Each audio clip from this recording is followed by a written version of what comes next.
코로나 격리 중의 중독 문제. 세계 각국의 정부는 코로나 바이러스 감염병의 확산을 막기 위해 격리 조치를 시행했다. 안타깝게도 이러한 규제로 인해 문제가 될 수 있는 일부 상황이 발생했다. 특히 많은 사람들이 코로나 격리 중의 중독 문제에 직면하고 있다. 중독은 정신건강의 광범위한 영역에 속하며 가정폭력, 불안장애, 우울증, 스트레스 등을 언급할 가치가 있다. 격리를 권고한 동일한 의료기관은 이러한 문제를 다루기 위한 메커니즘을 확립했다. 심리학자와 정신과 의사들은 극도의 상황과 스트레스를 받는 사건으로 인해 사람들로 하여금 정신활성 물질을 소비할 수 있게 된다는 사실을 안다.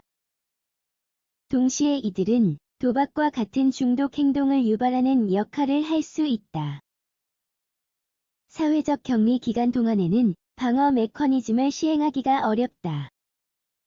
그 환자에게 사랑하는 사람을 만나러 가거나 신뢰할 수 있는 친구와 접촉하도록 권할 수는 없으니 말이다. 또한 일부 국가에서는 야외 활동 자체가 제한되어 있는데 밖으로 나갈 수 없다는 사실은 중독 행동의 위험을 높이기만 할 뿐이다. 중독 문제가 시작될 때 발생할 수 있는 한 가지 상황은 격리 중 중독 과정이 시작된다는 것이다. 일부 사람들은 격리의 결과로 중독 행동에 대한 충동을 느낄 수 있다. 안타깝게도 이러한 전염병이 확산되는 동안 알코올의 소비가 크게 증가했다. 미국과 같은 국가에서는 이 시기에 주류의 판매가 50% 증가했다고 보고했다. 일부 국가에서는 과거 유사한 상황에서 이미 사용된 조치인 주류 판매를 금지하는 금주법을 시행해야만 했다. 특히 온라인 베팅 사이트의 가용성을 감안할 때 도박이 증가할 수 있다는 우려도 있다. 집과 온라인에서 너무 많은 시간을 보내면 이러한 웹사이트를 방문하는 횟수가 높아지게 된다. 중독과 특히 도박 중독은 가계에도 영향을 미친다. 한편 코로나19 팬데믹만으로도 이미 재정적 어려움이 발생하는데 조절이 힘든 중독 행동이 있으면 재정 상황이 더 악화될 수 있다. 격리 기간의 재발 증후군. 격리 동안의 중독은 이미 중독을 앓고 있는 사람들에게 금단 현상이 나타나는 문제를 수반한다.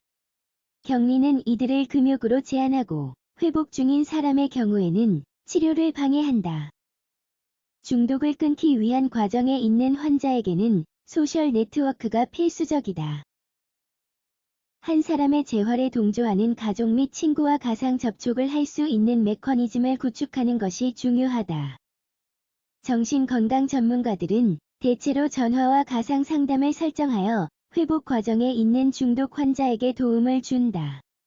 재발 증상이 있는 경우에는 이 문제를 처리하기 위해 즉시 갖고 있는 방편 중 하나에 손을 뻗어야 한다. 결국 다시 중독으로 빠질 수 있기 때문에 조치를 취하는 것이 중요하다. 중독을 앓고 있는 젊은 환자들은 각자의 특징이 있는 고위험군에 속한다. 젊은 연령층 중에는 혼자 살면서 은둔 생활을 하고 수중에 돈이 없는 이러한 맥락에서 절제의 위험은 다음과 같은 두 가지 방식으로 범죄 행위로 이어질 수 있다. 첫째는 범죄 행위 그 자체이며 둘째는 의무적인 격리의 위반이다. 중독 관련 권고 사항. 중독은 경우마다 특별한 접근이 필요하다.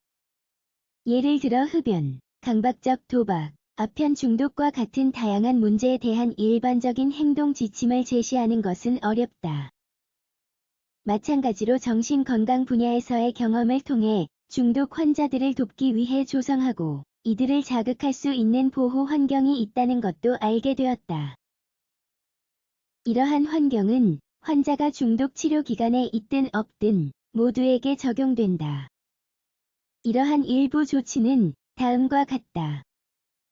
지원 네트워크를 유지하자. 가족, 친구, 이웃은 중독 환자를 위한 지원 네트워크로 작용한다. 이들은 공감을 바탕으로 하는 다른 사람과의 연결 수단이다. 소통 및 연락 방법을 알아보자. 기술은 격리 기간 동안에 유용하게 활용할 수 있는 지원군이다.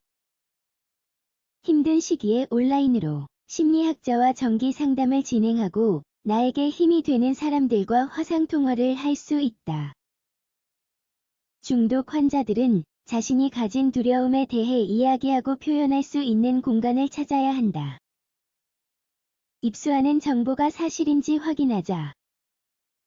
중독 환자들은 중독에 관한 정보뿐 아니라 팬데믹에 관한 신뢰할 만한 뉴스 출처에 의존해야 한다.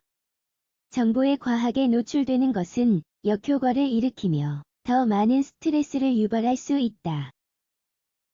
우리 모두의 문제. 격리 기간 동안의 중독을 예방하고 처리하는 것은 정부의 책임이지만 이러한 책임은 사회 전체의 것이기도 하다. 단순히 격리 기간 동안 중독 환자들이 자신들의 문제를 처리하는 것에 관한 문제가 아니라 어려운 시기 동안 상호 간의 보살핌과 지원에 전념하는 더 큰 규모의 네트워크에 관한 문제이다. 중독이나 재발 증상을 겪고 있는 사람을 알고 있다면 그 사람이 제대로 된 도움을 받을 수 있는 곳을 알 수 있게 해야 한다. 친구, 가족, 힘이 되는 사람들 그리고 전문가는 중독 환자가 이처럼 어려운 상황에 직면할 수 있도록 도움을 주는 보호 환경을 조성할 수 있다.